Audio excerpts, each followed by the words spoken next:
Legenda kini kembali. Alami cita rasa epik dengan burger samurai hanya di McDonald's.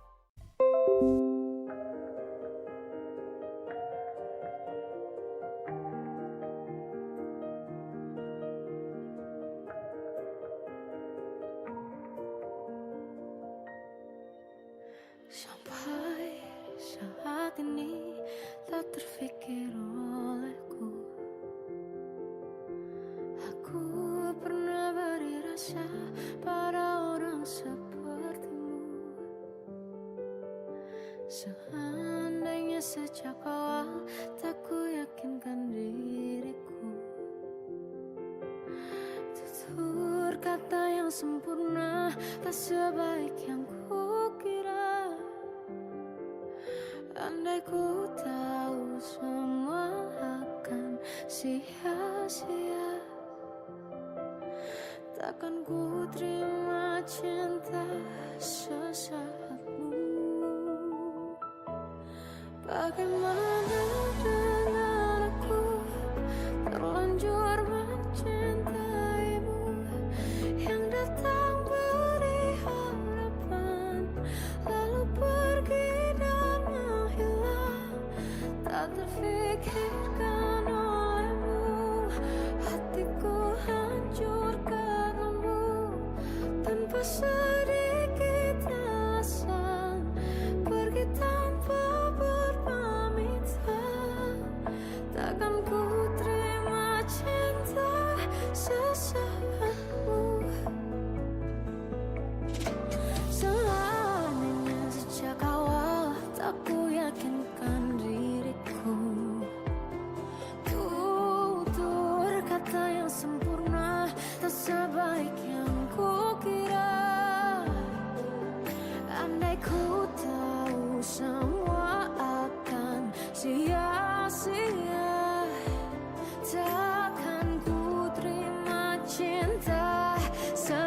saatmu. Bagaimana dengan aku, terlanjur mencintaimu, yang datang beri harapan, lalu pergi dan menghilang, tak terfikirkan olehmu. Hatiku hancur karenamu, tanpa sedikit alasan, pergi tanpa berpamitan. Takkan ku terima cinta sesaatmu. Sia-sianya ku bertemu dengan cinta semu, tertipu tutur dan caramu, seolah cintaiku panaskan cerah di aku. Bagaimana dengan aku, terlanjur mencintaimu, yang datang beri harapan, lalu pergi dan menghilang, tak terfikirkan olehmu. Hatiku hancur karenamu, tanpa sedikit alasan, pergi tanpa berpamitan. Takkan ku terima cinta sesaatmu.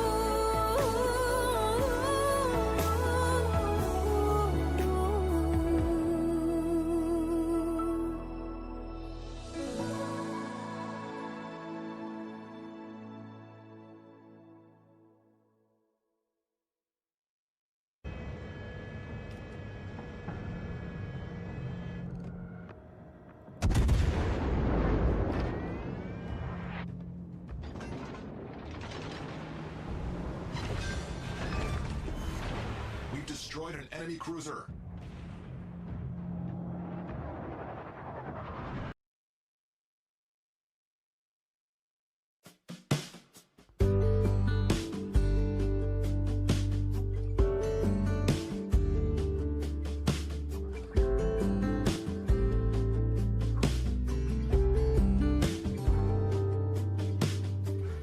Dari kejauhan tergambar cerita tentang kita, terpisah jarak dan waktu. Ingin ku ungkapkan rindu lewat kata indah, tak cukup untuk dirimu, sebab Industrial Design, atau ringkasnya kita sebut IDE. Dia bukan ID tau. ID tu biasanya untuk interior design. So jangan tertukarlah. Okay? Apa sebenarnya industrial design ni kan? Apa special dia? Kenapa bunyi dia macam pekerja kilang tu kan? So basically IDE ni dia design sesuatu produk yang of course lah berguna kan. Lepas tu menarik dan efisien. Dan bila kita sebut pasal produk ni kan, dia bukannya setakat benda-benda kecil-kecil tu tau. Dia termasuk sekali dengan furniture, automotif tu pun kita sebut sekali sebagai produk. Biasanya dalam penghasilan produk bukan estetik dan bukannya cantik saja yang designer tu perlu fikir. Dia ada beberapa prinsip engineering, material yang digunakan, teknik penghasilan, pengeluaran dan production scope tu semua perlu dipastikan, perlu difikirkan juga supaya nak pastikanlah sama ada benda tu realistik tak realistik untuk dibuat kan. Yang paling penting sekali untuk industri design ni, dia lebih kepada problem solving dan penyelesaian masalah lah dengan rekaan produk untuk pastikan kualiti hidup tu lebih baik dengan rekaan yang dihasilkan. Lagi, dia reka bentuk sesuatu produk dalam masa yang sama perlu pertimbangkan keperluan dan kehendak pengguna jugalah. Dia bukan setakat shot sendiri design, lepas tu tak ada siapa nak guna produk kita. Still kena ada research, kajian sikit, beberapa stage prototype, lepas tu testing dan kena consider beberapa benda terutamanya ergonomic, sustainability, usability ke sebelum sesuatu produk tu di mass production, dikeluarkan dalam skala yang besar. Okay, bagi mengelakkan kerugian.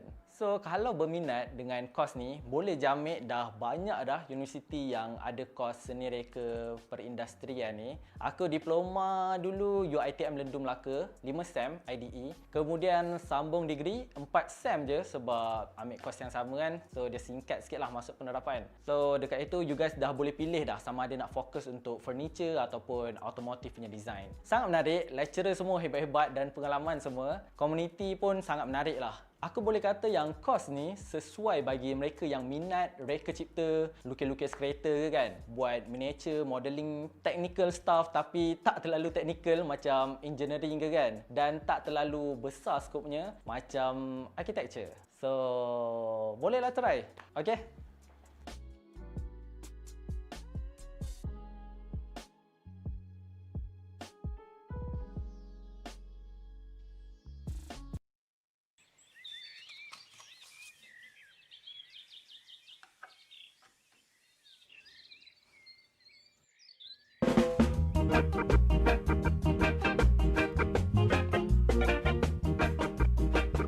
Industrial design affects pretty much every object on planet Earth, yet following a study of 1,000 taxi drivers, no one seems to know what it is. Have you heard of this guy? He's an industrial designer. But what about these folks? Let's go back a bit.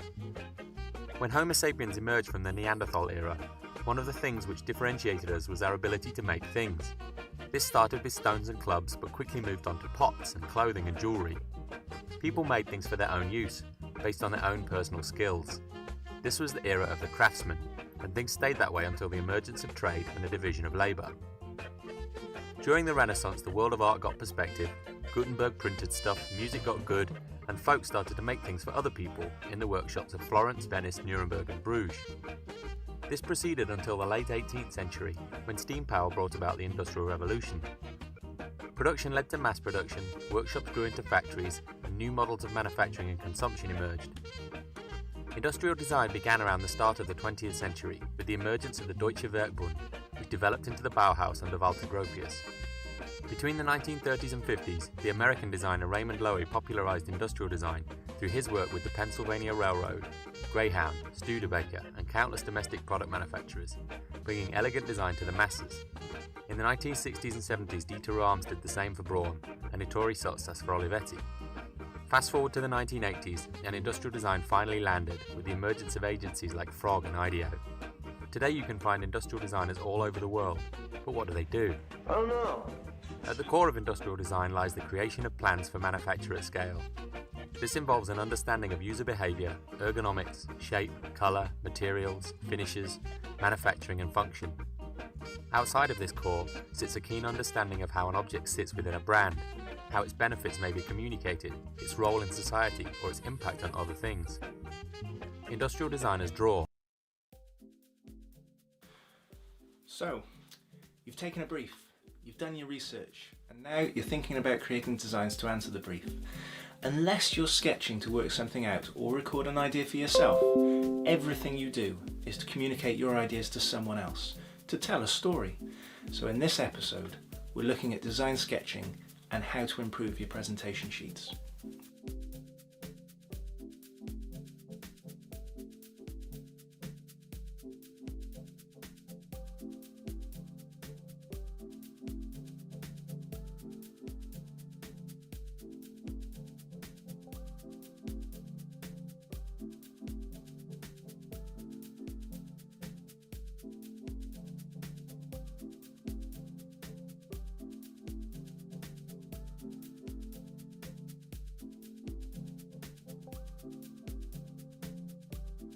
First off, I'm going to show you my sketchbooks.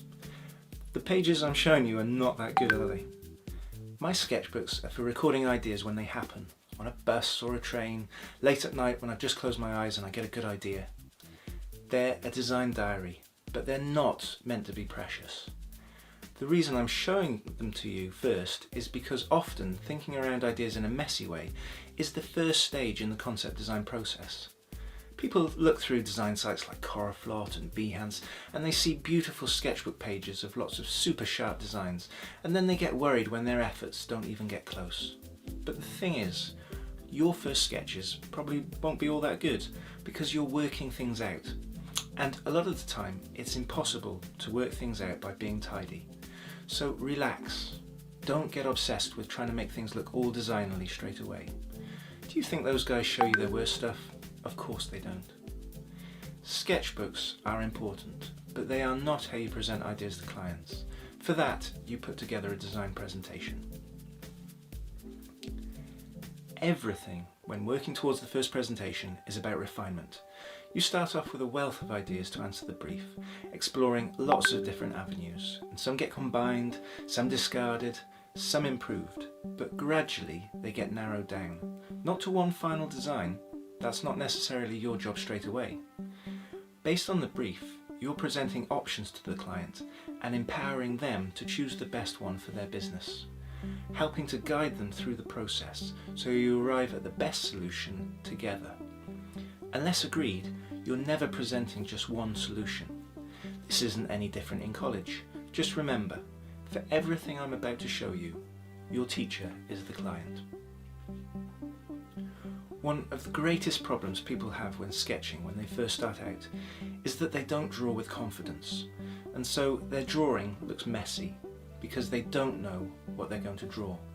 They try finding their way on the page, and rather than draw a single curve, they draw a series of curves. Their mark making isn't purposeful. So rather than finding your way on the page, try to visualize what you're going to draw in your head first, then draw what you're thinking, not thinking by drawing. You can rough out your drawing first, which I often do, but try to make all your outlines and the lines most visible as smooth as possible. Make sure this part of your drawing hand is clean and dry, because if it isn't, if your hand gets a bit sweaty, it can drag rather than glide across the paper, upsetting the quality of your line.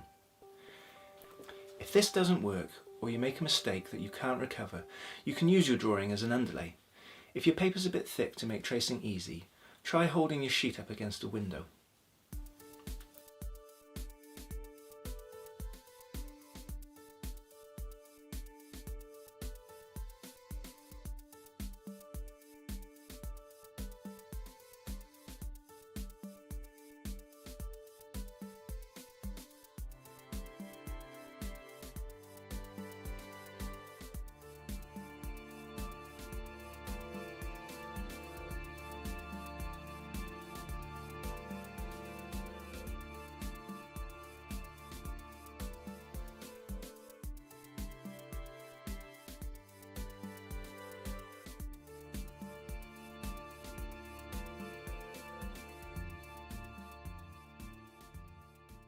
It's easy to give up too quickly on a sketch that isn't going well.